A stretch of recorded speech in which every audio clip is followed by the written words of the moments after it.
Madam President, Excellencies, distinguished members of the General Assembly, greetings and namaskar from 1.4 billion people of Bharat.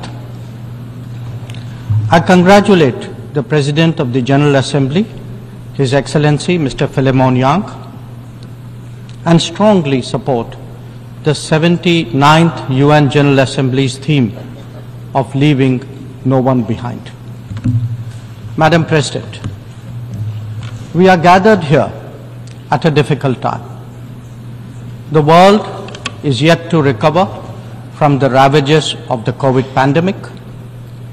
The war in Ukraine is well into its third year. The conflict in Gaza is acquiring wider ramifications. Across the global south, development plans have gone off rails and SDG targets are receding. But there is more. Unfair trade practices threaten jobs, just as unviable projects raise debt levels. Any connectivity that flouts sovereignty and territorial integrity acquires strategic connotations, especially when it is not a shared endeavor. Technology advancements, which have long been a source of hope, are now equally a factor of anxiety.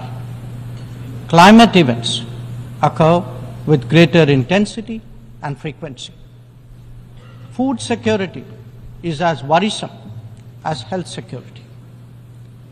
In truth, the world stands fractious, polarized, and frustrated. Conversations have become difficult, agreements even more so. This is surely not what the founders of the United Nations would have wanted of us. Madam President, almost exactly 8 decades ago, the first steps towards the formation of the UN were taken near here at Dumbarton Oaks. Refined thereafter at the Yalta Conference, they were finally approved in San Francisco. The debates of that era centered around how to ensure world peace, a prerequisite for global prosperity. Today, we find both peace and prosperity equally endangered. And that, Madam President, is because trust has eroded and processes have broken down. Countries have extracted more from the international system than they have put into it, enfeebling it in the process. We see that vividly in every challenge and every crisis. Reforming multilateralism is therefore an imperative. The urgency of this call is highlighted by the theme of this session. Leaving no one behind means advancing peace, ensuring sustainable development, and strengthening human dignity. This cannot be delivered by a UN paralyzed when faced with division, conflict, terrorism, and violence. Nor can it be advanced if access to food, fuel, and fertilizer is jeopardized.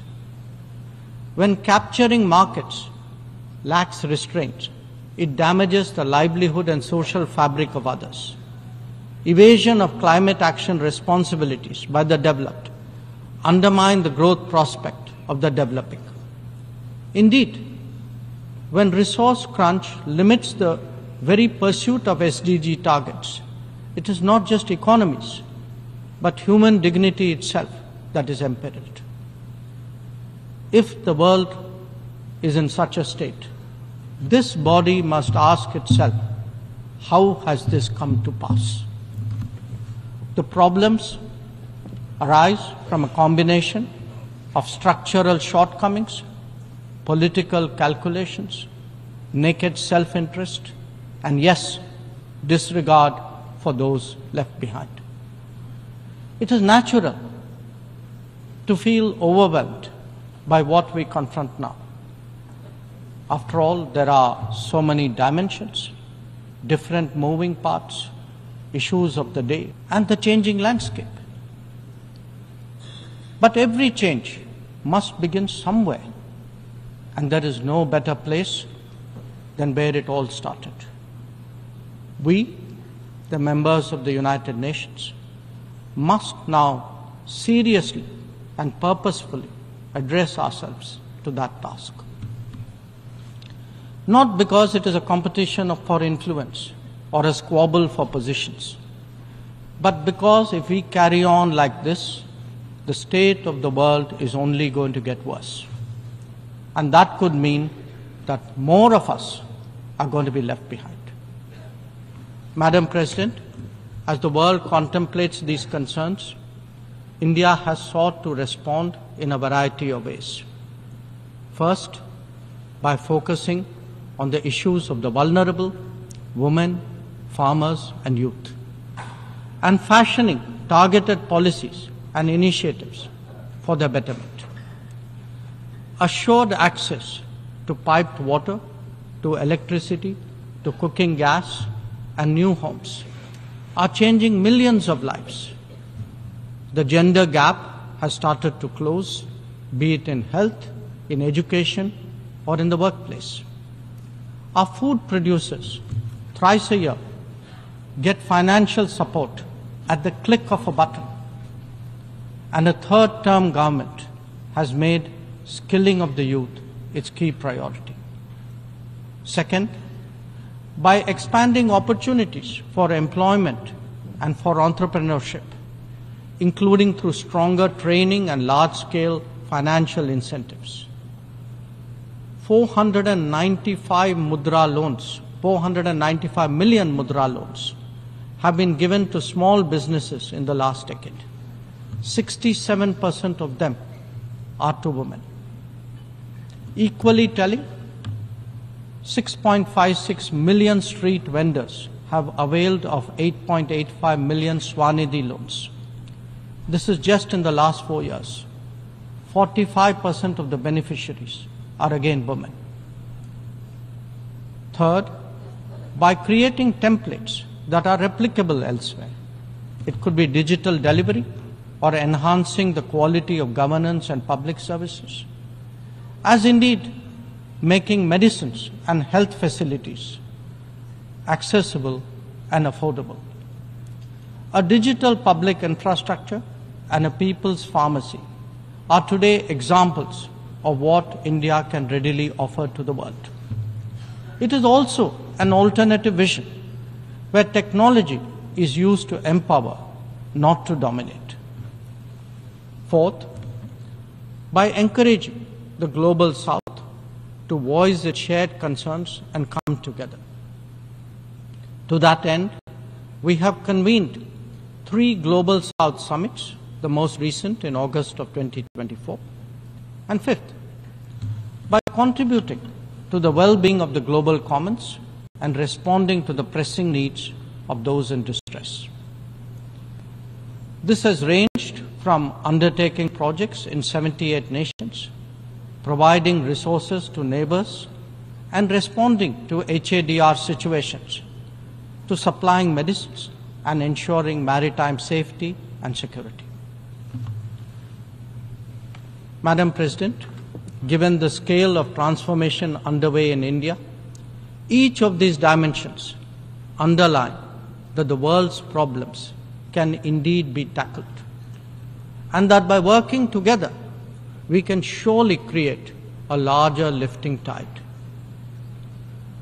In these troubled times, it is necessary, Madam President, to provide hope and rekindle optimism. We have to demonstrate that big changes are possible and not over a long period. And nothing is more powerful in this regard than the transformative potential of the digital. We have seen its impact in our daily lives in India over the last decade. It is visible when public benefits from nutritional support and housing to energy and health are delivered efficiently and on a vast scale. Or when small business loans and farmers' support are extended without using intermediaries.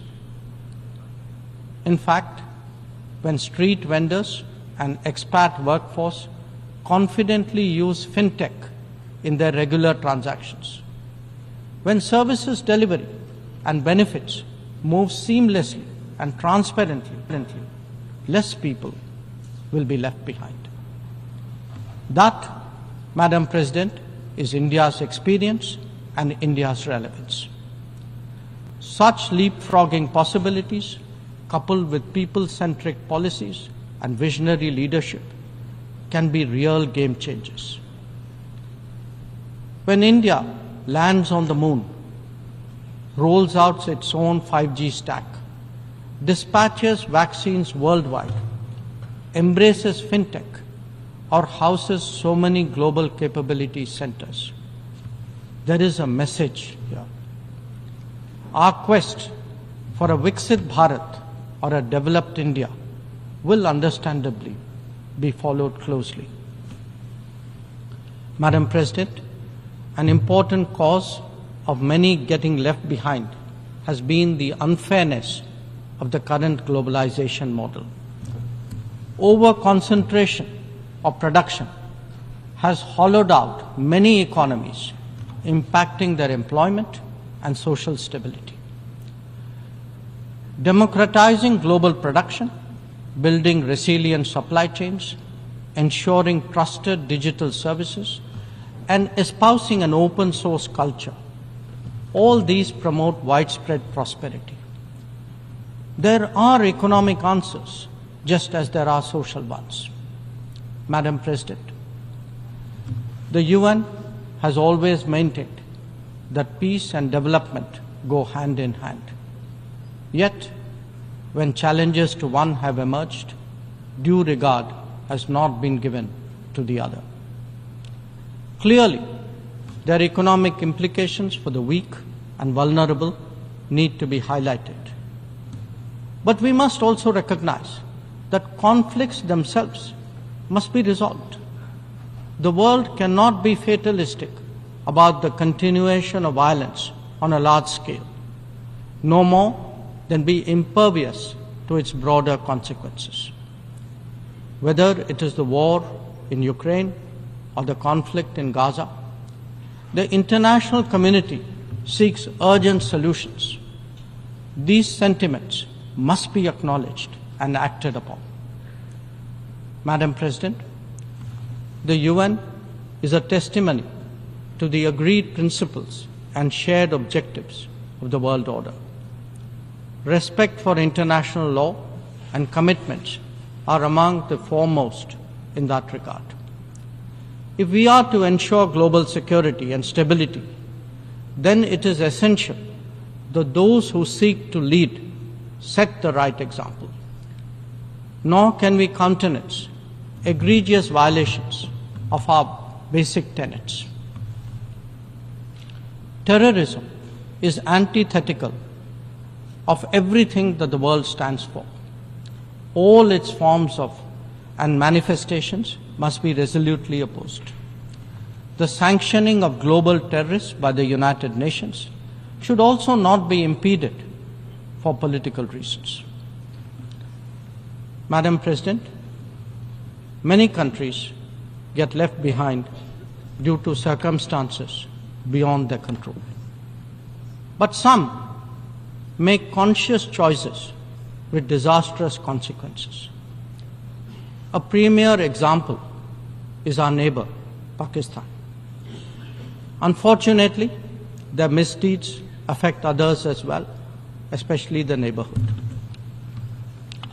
When this polity instills such fanaticism among its people, its GDP can only be measured in terms of radicalization and its exports in the form of terrorism. Today, we see the ills it sought to visit on others consume its own society.